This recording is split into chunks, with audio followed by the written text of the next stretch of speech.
இல்ல அதுக்கு மேல இருக்கு இந்தியாலலாம் இருக்கு. ஹிந்தில இருக்கு. அங்க இருக்கு. ம்.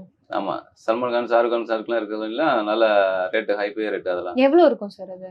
அது உள்ளயே பார்த்தீங்கன்னா, மெட்டீரியல்லாம் ஃப்ளைட் மெட்டீரியல்லாம் போட்டு வச்சிருக்காங்க. வேற லெவல்ல இருக்குது வண்டி. உள்ளே போனோம்னாவே. அது இப்ப என்ன ரேஞ்ச் 10 கோடி போகுமா? அது போகும் உங்களுக்கு. அது 15 ஆமாமா. இப்ப அவ்வளோலாம் போகாது.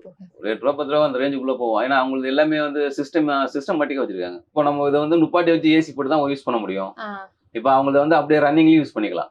இது ரன்னிங்ல இப்ப ரன்னிங்ல நம்ம யூஸ் பண்ண முடியாதா சார்? இல்ல இப்ப ரன்னிங்ல இது யூஸ் பண்ண முடியாது உங்களுக்கு. இது ரன்னிங்ல இந்த கேரவன் இப்ப இங்க இருக்கிற கேரவன் எந்த கேரவனும் ஓ! தமிழ்நாட்டுல அந்த மாரி வண்டி அது வந்து டெம்போ டிராவலர் மட்டும் தான் வச்சிருக்காங்க. ஏன்னா இன்ஜின் அந்த அளவுக்கு பவர்லாம் கிடையாது. இது எல்லாமே வீட்ல உள்ள பவர். ஓகே. கரண்ட்ல போறது தான்.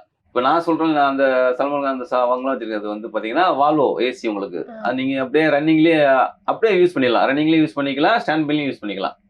எல்லாத்தையுமே கம்ஃபர்ட்டா பண்ணிக்கிறாங்க. ஓகே. அப்ப இங்க இருக்கிறவங்க அதாவது ஒரு இடத்துல இருக்கிறதுக்கு மட்டும் தான் இந்த ஒரு கேரவன். ஆமா. அப்ப டிராவல் பண்ணும்போது அவங்க கேரவன் யூஸ் பண்ண மாட்டாங்க. டிராவல் பண்ணும்போது ஆர்டிஸ்ட் மேக்ஸிமம் யாரும் கேரவன் யூஸ் பண்ண மாட்டாங்க.